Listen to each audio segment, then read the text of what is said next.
2020 کی بات کریں تو تب پی ٹی آئی اور پی ایم ایل این کیوں کا مشترکہ حکومت تھا، رائٹ. تو ایسے میں آپ گو کے الیکشنز ہار گئے تھے لیکن دوسرے نمبر پہ، سو یو ہیڈ اسٹل ایک اچھا مارجن تھا، آپ کے پاس ووٹ اچھی تھی. تو تاثر یہ پایا جا رہا تھا کہ آپ کو کوئی گورنمنٹ کا کوئی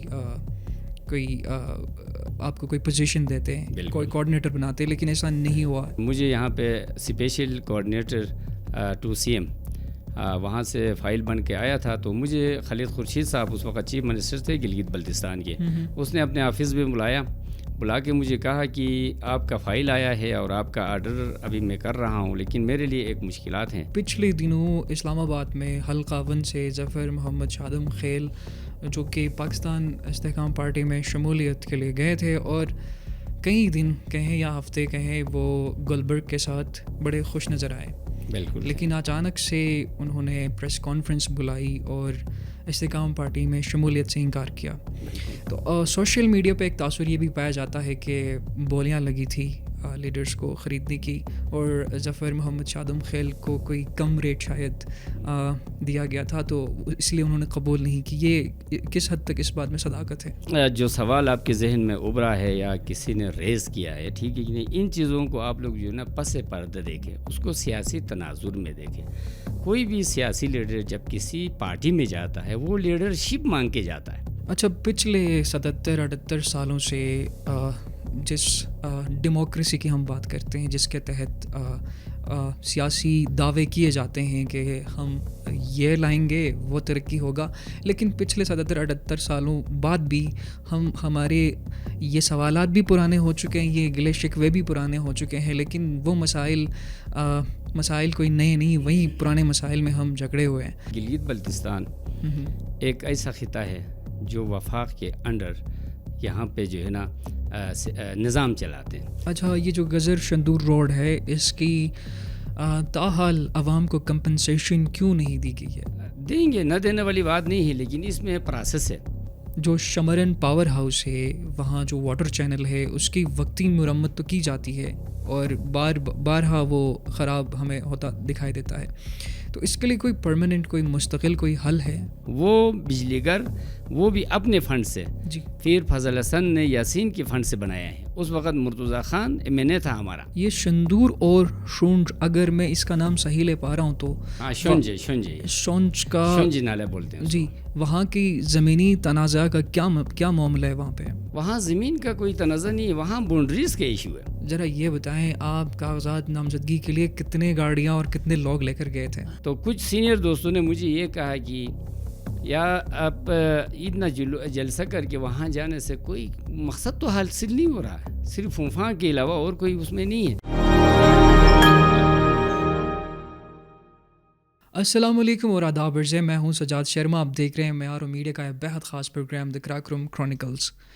گلگت بلتستان کے آنے والے انتخابات کے حوالے سے گفتگو کرنے کے لیے آج ہم نے مدعو کیا ہے GBA 20 حلقہ 2 غزر سے پاکستان استحکام پارٹی کے سینئر رہنما خان اکبر خان کو. سر، آپ نے ہمارے لیے وقت نکالا، آپ کا بہت شکریہ. آپ لوگوں کا بھی بہت شکریہ، مجھے آپ نے پروگرام میں مدعو کیا اور مجھے اپنے خیالات اظہار کرنے کا موقع فراہم کیا. ذرا آپ کی تعلیمی سفر کی بات کرتے ہیں تو ہمیں ذرا بتائیں کہ آپ کی تعلیمی اہلیت کیا ہے؟ میرا تعلق تحصیل فنڈر سے، اور میں پنجاب یونیورسٹی کا ماسٹرز ڈگری ہولڈر ہوں.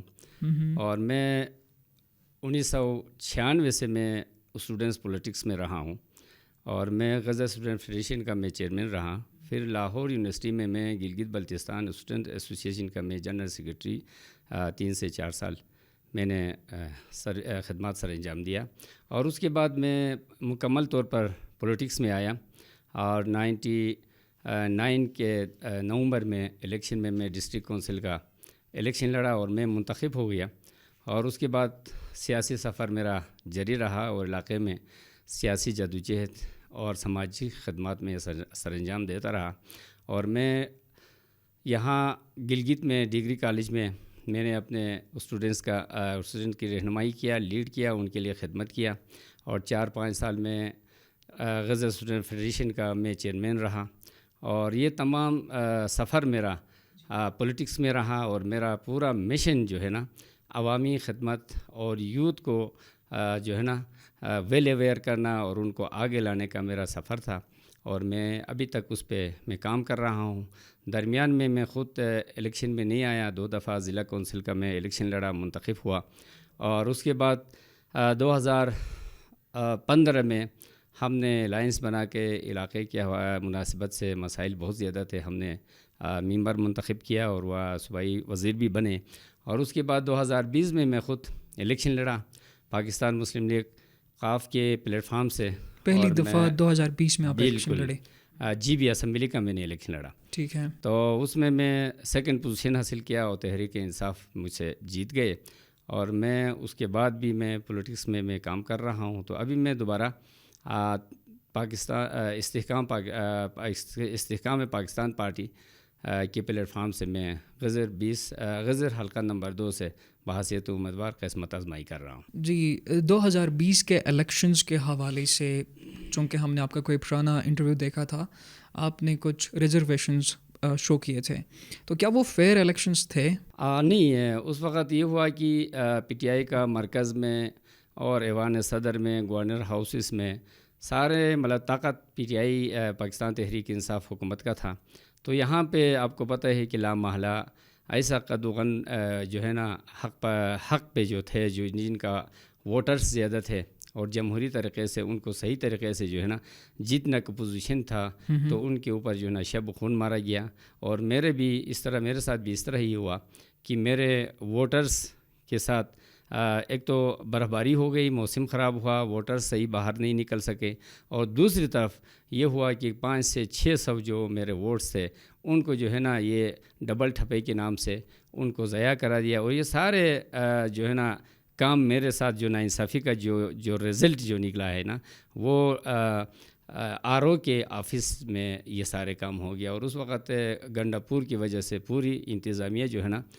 پی ٹی آئی کو جتانے میں میرے حلقے میں جو ہے نا پورا جو ہے نا مرکوز تھے، تو وہ لگے اور مجھے ہرایا اور پی ٹی آئی جیت گیا۔ تو آپ نے ان رزلٹس کو چیلنج کیا تھا؟ میں نے چیلنج بھی کیا تھا، لیکن فرق بہت زیادہ کیے تھے، تو اس میں یہ ہوتا ہے کہ آپ کو پتہ ہے کہ 1-2 سے لے کے 15-20 ووٹس میں فرق ہو تو آدمی کورٹ میں بھی جا کے اس کا مقابلہ کر سکتا ہے، اور اس میں کچھ آگے پیچھے ہو کے فیصلے بھی اپنے حق میں لینے کی کوشش کرتا ہے۔ جب ووٹ 150 یا 100 سے اوپر ہو تو اس میں آپ کو پتہ ہے کہ یہاں جو ریسٹرکشن ایریا میں اس کا فیصلہ لینا مشکل ہو جاتا ہے، تو ایک تو اخراجات بھی بہت زیادہ تھے، تو ان کو ہم آگے چیلنج میں برقرار نہیں رکھ سکے، کوئی فائدہ بھی نہیں تھا اگر ہم اس کو برقرار رکھتے بھی۔ تب 2020 کی بات کریں تو تب پی ٹی آئی اور پی ایم ایل این کیوں کا مشترکہ حکومت تھا، رائٹ؟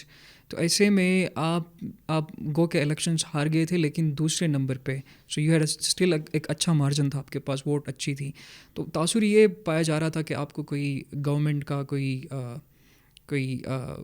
آپ کو کوئی پوزیشن دیتے ہیں، کوئی کوآرڈینیٹر بناتے، لیکن ایسا نہیں ہوا، کیا وجوہات تھی؟ یہ ہوا تھا چودھری شجاعت حسین صاحب کی طرف سے، اور پرویز الہی صاحب اس وقت چیف منسٹر سے پنجاب کے نا، ان کی طرف سے ہماری درخواست پہ غور ہوا تھا، اور مجھے یہاں پہ اسپیشل کوآرڈینیٹر ٹو سی ایم وہاں سے فائل بن کے آیا تھا، تو مجھے خالد خورشید صاحب اس وقت چیف منسٹر تھے گلگت بلتستان کے، اس نے اپنے آفس میں بلا کے مجھے کہا کہ آپ کا فائل آیا ہے اور آپ کا آرڈر ابھی میں کر رہا ہوں، لیکن میرے لیے ایک مشکلات ہیں، اس مشکل میں آپ میرے ساتھ تعاون کریں۔ تو میں نے کہا کہ سر جب کہ وزیر اعظم سیکریٹریٹ سے ہو کے آتا ہے تو آپ کو کیا مشکلات ہیں؟ تو اس نے مجھے یہ کہا کہ آپ کے حلقے سے نذیر ایڈوکیٹ منتخب ہو کے آیا ہے، اور اس نے جو ہے نا باقاعدہ یہاں آ کے مجھے ایک قسم کا دھمکی دیا ہے کہ اگر خان اکبر خان کو جو ہارا ہوا ہے اس کو لا کے آپ اسپیشل کوآرڈینیٹر بنا کے وزیر کا اختیارات دے دیں گے تو میرا پوزیشن بہت خراب ہو جائے گا، تو میں وہاں پہ میرا جیتنا فضول ہو جائے گا، تو لہٰذا میں استعفیٰ دے دوں گا، اگر میرا استعفیٰ قبول کرتے ہو یا اس کو جو ہے نا یہ عہدہ دے دیتے ہو تو یہ میرے لیے مشکل ہے، آپ جا کے نذیر کو منواؤ کہا۔ تو میرے ساتھ دوست بھی تھے، تو میں نے سی ایم کو یہ ریکویسٹ کیا کہ آپ نے مجھے عزت دیا، مجھے آپ نے آفس میں بلایا، تو میں نذیر کے گھر جا کے یا اس سے مانگ کے میں چیف یا اپنا کیا کہتے ہیں اسپیشل خصوصی معاون خصوصی بننے کی مجھے کوئی ضرورت نہیں، تو لہٰذا میں اس کے گھر نہیں جاؤں گا اور نہ مجھے یہ چاہیے۔ اگر بہتر ہوتا ہے تو پی ٹی آئی کے بہت سارے دوست جو ہے نا نظیر کے سپورٹ کر کے، اس وقت وہ بے روزگار بھی ہے، سیاسی ورکرز بھی ہے، ان کو آپ ایکوموڈیٹ کرے. تو اس میں بھی سی ایم نے مکمل طور پہ کہا کہ نظیر کہتا ہے کہ میں ڈپٹی اسپیکر سے اسپیکر بننا چاہتا ہوں، میرے حلقے میں کوئی عہدہ دینے کی ضرورت نہیں. تو مطلب یہ ہوا کہ بدنیتی کی وجہ سے وہ عہدہ مجھے بھی نہیں ملا اور پی ٹی آئی کے دیگر کارکنوں کو بھی نہیں ملا. پچھلے دنوں اسلام آباد میں حلقہ 1 سے ظفر محمد شادم خیل جو کہ پاکستان استحکام پارٹی میں شمولیت کے لیے گئے تھے، اور کئی دن کہیں یا ہفتے کہیں وہ گلبرگ کے ساتھ بڑے خوش نظر آئے. بالکل. لیکن اچانک سے انہوں نے پریس کانفرنس بلائی اور استحکام پارٹی میں شمولیت سے انکار کیا. بالکل. تو سوشل میڈیا پہ ایک تاثر یہ بھی پایا جاتا ہے کہ بولیاں لگی تھی لیڈرز کو خریدنے کی، اور ظفر محمد شادم خیل کو کوئی کم ریٹ شاید دیا گیا تھا، تو اس لیے انہوں نے قبول نہیں کی. یہ کس حد تک اس بات میں صداقت ہے؟ جو سوال آپ کے ذہن میں ابھرا ہے یا کسی نے ریز کیا ہے، ٹھیک ہے کہ نہیں، ان چیزوں کو آپ لوگ جو ہے نا پس پردہ دیکھیں، اس کو سیاسی تناظر میں دیکھیں. کوئی بھی سیاسی لیڈر جب کسی پارٹی میں جاتا ہے، وہ لیڈرشپ مانگ کے جاتا ہے، وہ پیسے مانگ کے نہیں جاتا ہے. اس پارٹی کا ذمہ داری ہے کہ اپنے کینڈیڈیٹ کو وہ سپورٹ کرے. یہ سپورٹ پیپلز پارٹی بھی کرتی ہے، یہ سپورٹ مسلم لیگ نون بھی کرتی ہے، یہ سپورٹ پی ٹی آئی بھی کرتی ہے، یہ سپورٹ استحکام پاکستان پارٹی بھی کرے گی. یہ وجہ یہ ہے کہ یہ پولیٹیکل پروسیس ہے. ظفر شادم خیل ایک بہترین سیاسی ورکر ہیں، ہم اس کو اپنا اچھا کولیگ سمجھتے ہیں، اور اپنا حاجی گلبر صاحب اور اس کی پوری ٹیم نے بڑی عزت کے ساتھ اپنے ساتھ ملایا اور اس کو مزید عزت دینا چاہتے تھے. تو لیکن اب ہمیں یہ ہے کہ ہماری اندر کوئی اختلاف نہیں ہے. اس لیے نہیں ہے کہ ظفر شادم خیل کو اگر مسلم لیگ نون کے پلیٹ فارم میں جا کے اس کو جیتنے کا آسانی پیدا ہوتا ہے. ہم ہر دوستوں کو یہ کہتے تھے اگر کسی اور دوست کو اگر پیپلز پارٹی میں بھی جا کے آسانی ملتا ہے تو خوشی سے جائے، کوئی استحکام میں آتا ہے تو خوشی سے آ جائے. اس میں کوئی پیسوں والی بات ہی نہیں. اگر کوئی آدمی یہ سمجھتا ہے تو وہ خود کچھ ایسا بیکاری جیسا ہوگا، وہ ایسی باتیں پھیلاتا ہے. ٹھیک ہے کہ نہیں. یہاں یہ کہ استحکام پاکستان پارٹی ایک مضبوط پارٹی ہے، ایک مضبوط لوگوں کی پارٹی ہے، پاکستان کے مخلص لوگوں کی پارٹی ہے. یہ لامحالہ اپنے پارٹی کو چلانے کے لیے، گلگت بلتستان میں حکومت بنانے کے لیے انویسٹ بھی کریں گے. یہاں کے نوجوانوں کو اوپر لانے کے لیے ان کے اوپر اخراجات بھی کریں گے. ہماری پریس کانفرنس میں وفاقی وزیر مواصلات ہیں، ہمارے چیف ہیں، صدر ہیں اس پارٹی کے، اس نے باقاعدہ اعلان کیا کہ گلگت بلتستان کی عوام 70 ارب یا 80 ارب روپے کے لیے وفاق سے مانگتے ہیں، فنڈ لے کے جاتے ہیں. اگر مجھے حکومت دیا گیا گلگت بلتستان میں، 5 سال بعد گلگت بلتستان والے وفاق سے پیسے نہیں مانگیں گے. میں وہاں اتنا انویسٹ کروں گا کہ ان کے اپنے پیسے جنریٹ ہوں گے اور اپنے پیسے ہی سے وہ ترقی کی طرف جو ہے نا گامزن ہو جائیں گے. تو یہ کتنی بڑی بات. تو یہ جس نے بھی بات کیا ہے اس کا ضمیر صرف پیسوں کے ساتھ زندہ ہوگا. ہم بھوکے بھی، ہم دوستوں سے مانگ کے بھی، ہم رشتوں سے مانگ کے بھی جو ہے نا سیاست کرتے ہیں. ایسی کوئی بات نہیں ہے. پیسے آنے جانی چیز ہے لیکن عزت آنے جانی چیز نہیں ہے. اچھا، پچھلے 77-78 سالوں سے جس ڈیموکریسی کی ہم بات کرتے ہیں، جس کے تحت سیاسی دعوے کیے جاتے ہیں کہ ہم یہ لائیں گے، وہ ترقی ہوگا، لیکن پچھلے 77-78 سالوں بعد بھی ہمارے یہ سوالات بھی پرانے ہو چکے ہیں، یہ گلے شکوے بھی پرانے ہو چکے ہیں، لیکن وہ مسائل کوئی نئے نہیں، وہی پرانے مسائل میں ہم جھگڑے ہوئے ہیں. تو اس سسٹم کے اندر رہتے ہوئے کیا کچھ واقعی میں کچھ ہو سکتا ہے؟ اسپیشلی غزر کی بات کریں یا اور LGB کی بات کریں، کوئی امپرومنٹ آپ کو لگتا ہے کہ ہو جائے گا ان مستقبل میں؟ جی، آپ کی سوال انتہائی جینین ہے، کیونکہ گلگت بلتستان ایک ایسا خطہ ہے جو وفاق کے انڈر یہاں پہ جو ہے نا نظام چلاتے ہیں. تو اس نظام میں بھی ہے کہ یہاں مکمل طور پہ سیاسی حالات چلانا بھی مشکل ہے. یہاں ریاستی ادارے ہیں، ٹھیک ہے کہ نہیں. اس ایریے میں یہ مخصوص ایریا ہے جس میں بہت سارے خدشات ہیں اور بہت سارے دعوے ہیں. تو ان دعووں کے تناظر میں یہاں سیاست اور یہاں ریاست دونوں مل کے چل رہا ہے. تو ہمیں ریاستی اداروں کے ساتھ مل کے چلنا ہے. ہمیں ریاستی اداروں کے خلاف لوگوں کو اکسانے کی بجائے، اداروں میں ایک آفیسر خراب ہو سکتا ہے، 3-4 لوگ خراب ہو سکتے ہیں، لیکن ادارے خراب نہیں ہو سکتے. تو ہمارا مقصد یہ ہے، ہماری پارٹی کا مقصد یہ ہے کہ ہم اداروں میں تبدیلی ایسے لائے کہ اچھے لوگ آ جائیں اور ادارے مضبوط ہوں، سیاسی ادارے مضبوط ہوں، سیاست مضبوط ہو اور پلاننگ ہماری مضبوط ہو. ہمارے پاس اتنا بڑا ادارہ پلاننگ کا ہے، پلاننگ اینڈ ڈیولپمنٹ کا. آپ خود دیکھ رہے ہیں کہ پلاننگ صحیح نہ ہونے کی وجہ سے ہماری تمام کنسٹرکشن کے اوپر جتنا بھی پیسے خرچہ ہوتا ہے وہ ضائع ہوتا ہے. ہر سال مرمت کے نام سے کھربوں روپے، کروڑوں روپے جی بی میں خرچہ ہوتا ہے. تو اس کے لیے پلاننگ نہ ہونے کی وجہ سے، کمزور پلاننگ کی وجہ سے یہ ٹوٹ پھوٹ کا شکار ہے. تو ہمارا مقصد یہ ہے کہ ہم وفاق کے ساتھ اچھے ریلیشن رکھیں، وفاق میں جا کے اپنے لیے ٹی اے ڈی اے نہ مانگے، اپنے لیے کہیں جو ہے نا اچھے ہوٹلوں میں کمرہ نہ مانگے، ہمیں جی بی ہاؤس کے رینٹ معاف کرو نہ کہے. ہم وہاں جا کے علاقے کے حوالے سے ان کی بنیادی حقوق ایشوز پہ بات کریں.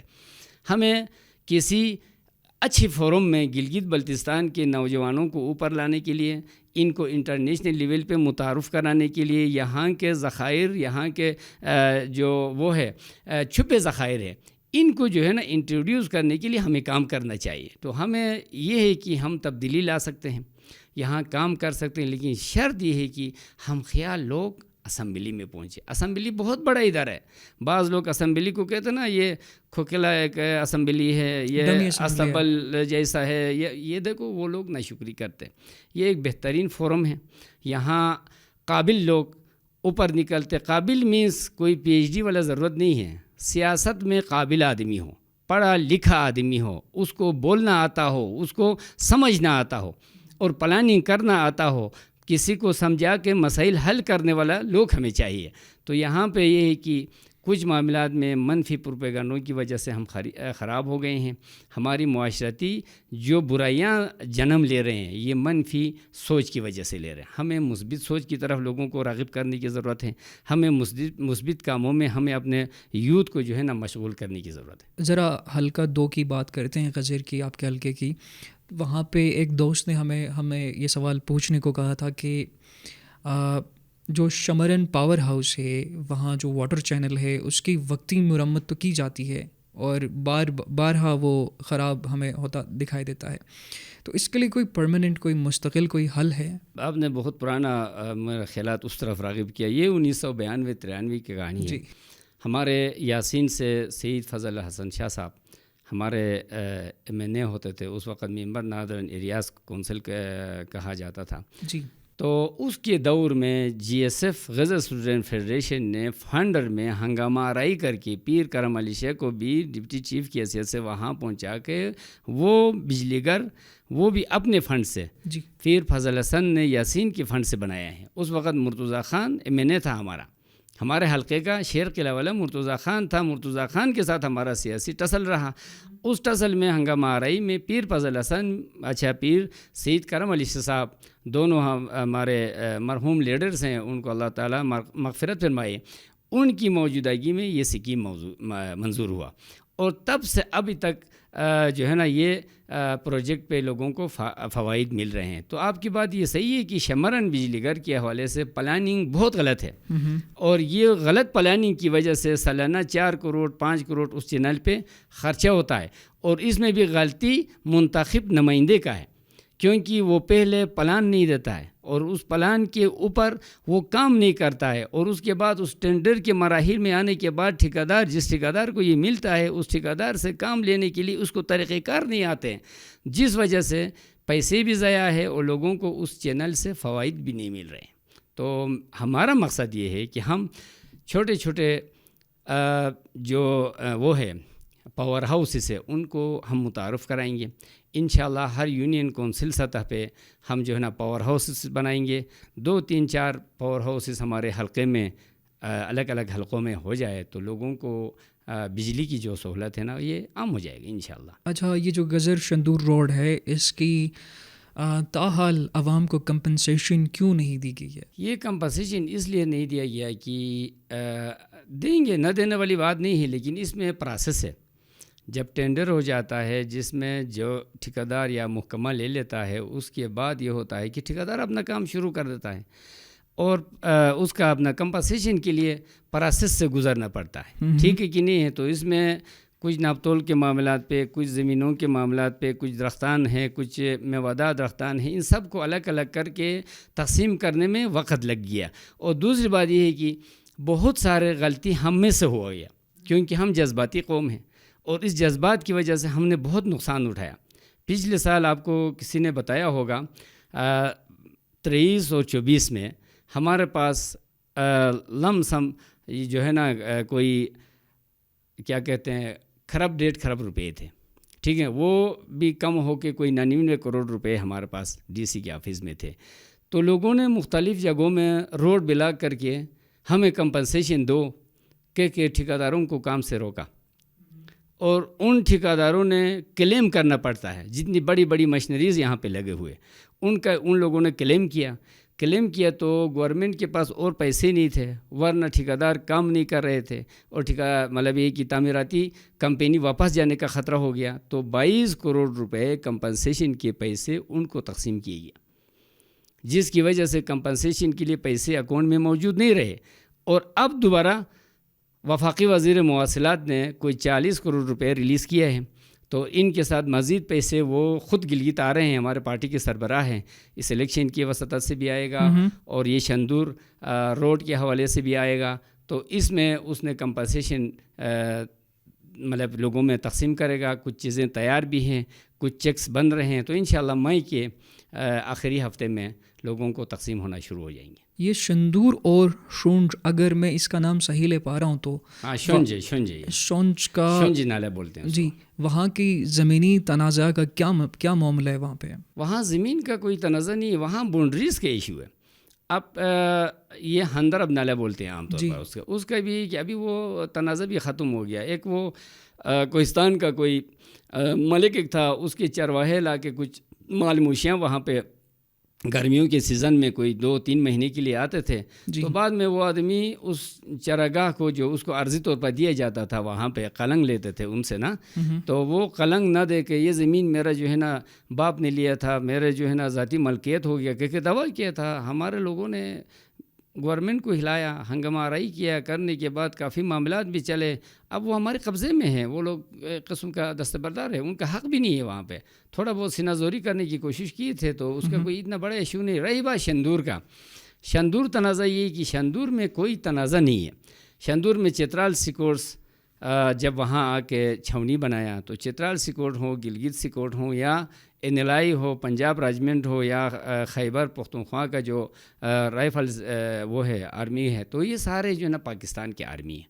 یہ شندور میں بنائے، فنڈر میں بنائے، ان کی چھاونی سے کوئی فرق نہیں پڑتا ہے. اب رہی بات وہاں پہ جو سیزنل جو چترال کے لوگ وہ 3 مہینے کے لیے آتے ہیں مراعات کے طور پر، وہ مراعات یافتہ ہے، وہ ان کا کوئی ملکیت نہیں ہے یا وہ قابض نہیں ہے. ہم ان کو قبضہ نہیں سمجھتے ہیں، کیونکہ چترال کا آدمی شندور سے اس طرف کافی اس طرف آ کے ہمارے پردادوں نے، راجوں نے ان کو مہربانی کیا ہے. مہربانی ایسا نہیں کیا کہ وہ زمین ان کو مہربانی نہیں ہے، 3 مہینے کے لیے وہاں پہ وہ مال مویشیاں چرائیں گے کیونکہ ان کے پاس چراگاہ نہیں ہے. یہ چترال کی آخری جو باؤنڈریز ہے لسپور ایریاز، وہاں پہ ان کے پاس چراگاہ نہیں تھے. تو ہماری بہنیں بیٹیاں قدیم زمانے سے ادھر رشتہ ہو کے وہاں پہ ہیں. تو ان لوگوں نے اس وقت اپنے والدین سے، علاقے کے متبرین سے گزارش کیا کہ ہمیں شادی کر کے تو چترال میں بھیج دیے، تو یہاں مال مویشیاں پالنے کے لیے جگہ نہیں ہے. کہا تو ہمارے راجوں نے، ہمارے نمبردار اعلیٰ نے، محترم جو ہمارے قابل احترام لوگ تھے، ان لوگوں نے کہا بس ادھر آ کے 3 مہینے کے لیے اپنے لیے گھاس چرائی کرو، لیکن یہاں کسی چیز جنگل کو کاٹنا منع ہے وہاں پہ. درنتی لے کے کسی چیز کو کاٹنا وہاں پہ منع ہے. صرف اپنے ہاتھ سے جو ہے نا چن کے وہ لکڑی اور گوبر جلا کے وہاں اپنی زندگی گزارتے ہیں. 3 مہینے کے بعد واپس چلے جاتے ہیں. تو یہ کوئی تنازع نہیں ہے، قبضہ ہم نہیں سمجھتے اس کو. ان دنوں میں الیکشنز چونکہ اس کے گہما گہمی ہے اور کاغذات نامزدگی ہو رہی ہے، ذرا یہ بتائیں آپ کاغذات نامزدگی کے لیے کتنے گاڑیاں اور کتنے لوگ لے کر گئے تھے؟ اپنا سجاد، بات یہ کہ ہم جو الیکشن میں خود جو جا رہا ہوں نا، ہم ایک ٹیم اور جو ہے نا ایک پلان کے ساتھ جاتے ہیں. میرے پاس پروفیشنل ٹیم ہے جو مجھے مشورہ دیتے ہیں کہ ہاں کیا کچھ کرنا ہے. اب کاغذات نامزدگی کے حوالے سے میں نے اپنے دوستوں سے مشورہ کیا کہ ہمیں کس انداز میں وہاں جانا پڑے گا. جی. تو ہمیں بھی 100 150 200 گاڑیاں کر کے جانا تھا، کیونکہ لوگ کر رہے ہیں، آج کل نمائش بن گئی ہے، ایک فیشن بنا ہے. تو کچھ سینئر دوستوں نے مجھے یہ کہا کہ یا آپ اتنا جلسہ کر کے وہاں جانے سے کوئی مقصد تو حاصل نہیں ہو رہا ہے، صرف فنفاں کے علاوہ اور کوئی اس میں نہیں ہے. تو بہتر یہ ہے کہ اس میں آپ 2 لاکھ 3 لاکھ روپے خرچہ کرنے کے بجائے یہ پیسے آپ یوتھ کے اس میں سپرد کر دیں گے تو یہ کچھ غریب اسٹوڈنٹس ہیں جو فیس ادا نہیں کر سکتے ہیں، کچھ یتیم ہیں، ان کے لیے پرابلمز آتے ہیں. تو لہٰذا آپ کا یہ 2.5-3 لاکھ روپے اس ریلی میں بچت ہوں گے. اگلے مرحلے میں ہو سکتا ہے مزید کتنے ریلیاں جو فضول میں پیسے خرچہ ہو رہے ہیں ان سے بھی بچت کر کے آپ ہماری یوتھ کی جو ہے نا ایک کمیٹی ہم بنائیں گے، اور وہ کمیٹی پوری حلقے میں اثر انداز ہوگا، اور اس حلقے میں جتنے بھی بہت ہی نیڈی لوگ ہیں، بچے ہیں، ٹھیک ہے کہ نہیں ہے، یہ پیسے اس میں خرچہ کریں گے. کہ مجھے جب مشورہ دیا تو یہ ایک اچھا مطلب یہ کہ مشورہ تھا. تو میں نے ریلی کی بجائے 20-25 اپنے سینئرز اپنے بزرگوں کو لے کے، دوستوں کو لے کے میں نے کاغذات نامزد کیا. اور میرے ساتھ پی ٹی آئی کے دوست ہیں، ہمارے کینڈیڈیٹ ہے شاہ حسین شاہ بھی تھا، اور ایک آزاد امیدوار ہے یوتھ میں سے ہیں، یہ نور حیدر نام سے، وہ بھی تھا. اور دوسرا ہمارا ایک آزاد امیدوار جو پچھلے دفعہ بھی وہ اس نے الیکشن لڑا تھا غازیان کے پلیٹ فارم سے، تو شیر فراز صاحب، تو وہ بھی کینڈیڈیٹ ہے، کاغذات نامزدگی کے لیے آ رہے تھے. تو ان سے بھی میں نے ریکویسٹ کیا کہ آپ لوگ بھی میرے ساتھ شامل ہو جائے. بس ادھر پیدل جاتے ہیں، وہاں جا کے کاغذات نامزدگی کرتے ہیں، اور جو پیسہ میرے سے خرچہ ہونا ہے وہ پیسے میں یوتھ کے سپورٹ کر دیتا ہوں تاکہ وہ نیڈی اسٹوڈنٹس کے اوپر وہ خرچہ کریں گے. آئی وڈ سے کہ میں اسٹل متجسس ہوں یہ جاننے کے لیے کہ آپ کسی اور پارٹی کا بھی انتخاب کر سکتے تھے. پاکستان استحکام پارٹی کا انتخاب آپ نے کیوں کیا؟ اگر کیا تو کن شرائط پہ کیا، یا اس پارٹی نے کیا شرائط رکھی؟ اصل یہ کہ استحکام پاکستان پارٹی کا ہمارا کوئی پہلا فرسٹ آئیڈیا نہیں تھا. یہ ہمارے پاس حاجی گلبر صاحب ہو گیا، اپنا راجہ جلال ہو گئے، اور اس کے ساتھ فتح اللہ خان صاحب ہیں، اس کے ساتھ اپنا سابق منسٹر رہے ہیں یہ، اور چیف منسٹر رہے ہیں، گورنر رہا ہے. پھر اپنا شمس لون صاحب ہے، انٹیریئر منسٹر رہا ہمارا. پھر شاہ بیگ صاحب ہیں، اور اس طرح سے ہمارے کچھ دوست اور تھے. راجہ اعظم صاحب اس میں شامل تھے، ظفر شاہ خیل صاحب تھے. تو ہم نے ایک پلیٹ فارم بنایا تھا، ہم خیال گروپ، ٹھیک ہے کہ نہیں. تو ہمارا مقصد یہ تھا کہ ہم ایک ٹیم بنیں گے، ٹھیک ہے. یہ جو جس ٹیم کو میں نے مطلب شامل ہوا، میں نے ان کو جوائن کیا، یہ عزت دینے والے لوگ ہیں اور اچھے لوگ تھے، کیونکہ یہ سیاسی آدمی کو سمجھتے ہیں. اور یہ جو ٹیم ہے ان کے پاس ایک دوسرے کو سمجھنے کا بہترین ایک آئیڈیا ہے، اور یہ اپنے دوستوں کو بھی سمجھتے ہیں. جو شخص جس حلقے کو لیڈ کرتا ہے اس لیڈر کو یہ سمجھتے ہیں. تو لہٰذا میں نے ان کے ہم خیال گروپ کو جوائن کیا. جوائن کرنے کے بعد ہم نے جمعیت علماء اسلام کے ساتھ بھی میٹنگ کیا، ہم نے مسلم لیگ قاف والوں کے ساتھ بھی میٹنگ کیا وفاق میں، اور ہم نے مطلب مختلف پارٹیز کے ساتھ نشست ہمارے سینئرز نے کرنے کے بعد آخر میں ہم نے عبدالعلیم خان صاحب کا جو استحکام پاکستان پارٹی کا سربراہ ہے، اس کا جب آئیڈیا ہم نے دیکھا وہ ایک بہترین آئیڈیا ہے، کیونکہ وہ تعمیر و ترقی پاکستان میں کرا رہے ہیں. عمران خان کو بھی پی ٹی آئی کا سربراہ بنا کے وزیر اعظم بنانے تک ان کا کردار تھا، اور ان لوگوں نے انویسٹ کیا تھا، اور ان لوگوں نے عمران خان کو اتنا بڑا حیثیت دیا تھا. تو یہ پاکستان کی تعمیر و ترقی میں بڑا کردار ادا کرنے والے لوگ ہیں. تو ہم نے اس انداز میں یہ دیکھا کہ عبدالعلیم خان کا کم از کم 50% سے زیادہ آمدن گلگت میں ہے، ٹھیک ہے. یہاں فروٹ پروسیسنگ ان کا بڑا پروجیکٹ ہے رحیم آباد میں، ٹھیک ہے کہ نہیں. اس میں کتنے کنال پر مشتمل ہے. اس طرح سے سوس میں، اس طرح سے یہ نلتر میں. تو یہاں کا آدمی لا محالہ اپنے جائیداد کی وجہ سے، اپنے انویسٹ جو اس نے کیا ہے ان کی وجہ سے بھی گلگت کے ساتھ اس کا انٹریکشن ہے، اس کا تعارف ہے، اس کا تعلق ہے، ٹھیک ہے کہ نہیں. تو ہم نے یہ سوچا ہے کہ عبدالعلیم خان صاحب کی قیادت میں ہم اعتماد کریں گے، اور اس کو لے کے ہم علاقے میں جو ہے نا تعمیر و ترقی کے حوالے سے کام کریں گے. سب سے پہلے تعمیر و ترقی سے بھی پہلے اس علاقے میں امن کی ضرورت ہے. لوگوں کا ایک دوسرے کو سمجھنے کی ضرورت ہے، لوگوں کو ایک دوسرے کے جو ہے نا گھروں میں جا کے محبت بانٹنے کی ضرورت ہے. تو یہ ہماری پلیٹ فارم ہے کہ سب کو قابل قبول ہے، اس میں مذہب کا عنصر موجود نہیں ہے. ابھی آپ نے دیکھا گلگت بلتستان میں ہماری پارٹی کا جو ہے نا صوبائی جو سیٹ اپ آیا، حاجی گلبر خان صاحب کو صدر بنایا، وہ بھی سنیے. حاجی اپنا فتح اللہ خان صاحب کو جنرل سیکرٹری بنایا.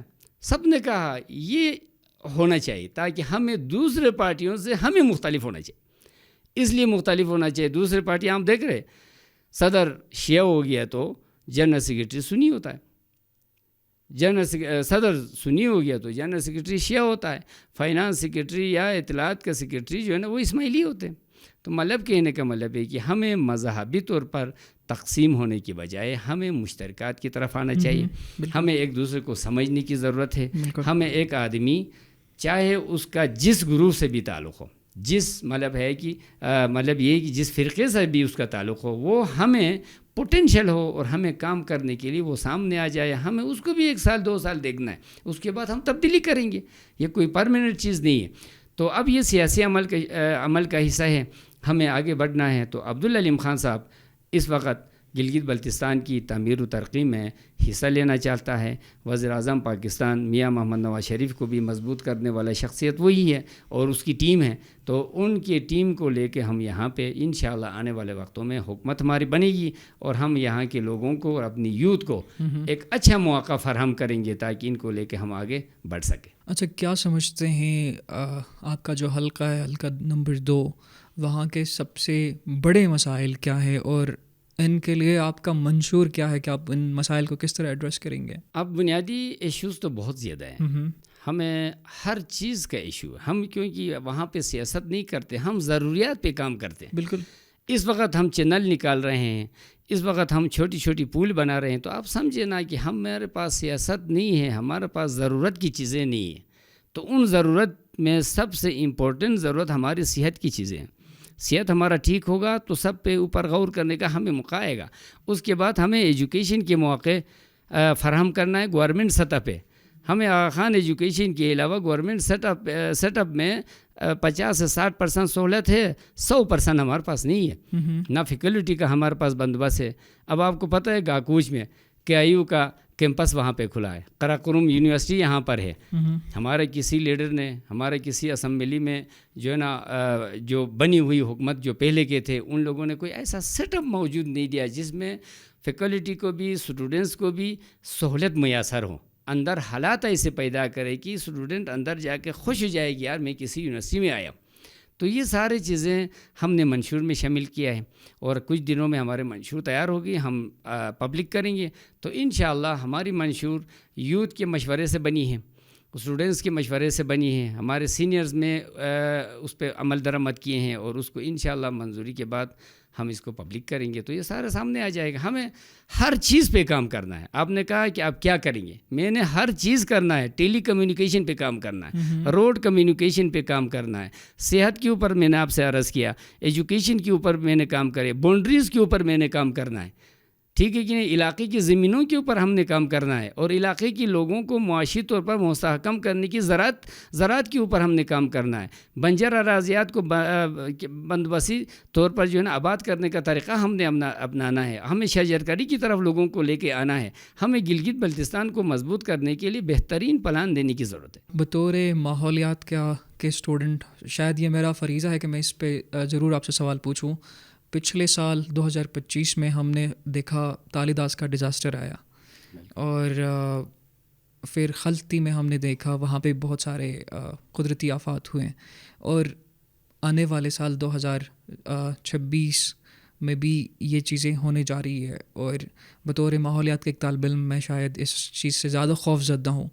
تو آپ کے منشور میں کیا کلائمیٹ چینج یا موسمیاتی تبدیلی کے حوالے سے بھی کچھ اس پہ بھی آپ کام کریں گے؟ بالکل ہمارے پاس ہے، کیونکہ ہمارا یہ علاقہ پہاڑی ایریا ہے. اس پہاڑی ایریا میں جب تک ہم ڈیزاسٹر پہ کام نہیں کریں گے، ماحولیاتی جو ہے نا حالات پہ ہم کام نہیں کریں گے، موسمیات پہ ہم کام نہیں کریں گے، تو ہم یہاں پہ جو ہے نا رہنے والے لوگوں کے لیے مشکلات پیدا ہوں گی ہم سب کے لیے. تو اس پہ ہماری ٹیم نے باقاعدہ منشور میں حصہ رکھے ہیں، اس میں الگ پورشن ہے اس کا، اور اس کے اوپر جو ہے نا ہم کام کر رہے ہیں، اور اس ماحولیاتی جو تبدیلی ہے اس کے اوپر کام کرنے کے لیے ہمیں آپ جیسے جو اس فیلڈ کے اسٹوڈنٹس ہیں، جو اس فیلڈ کے پروفیشنل ابھی بن رہے ہیں، آپ لوگوں سے بھی مدد لینا ہے، اور دیگر ماہرین کو بھی ہم انکلوڈ کر کے سامنے لائیں گے. تو انشاءاللہ اللہ تعالیٰ نے موقع دیا، پبلک نے ہمارے ساتھ سپورٹ کیا، تو ہم آگے آ کے انشاءاللہ بہترین پلان کے ساتھ کام کریں گے. آنے والے وقت میں ہمارے بعد جو بندہ منتخب ہو کے آئے گا اس کے لیے راستہ بنے گا کہ آگے کیا کرنا ہے. جی ہماری طرف سے بیسٹ وشز آپ کے سیاسی سفر کے لیے اور الیکشن کے لیے. آپ آئیں، آپ کا بہت شکریہ. تو آپ لوگوں کا بہت شکریہ.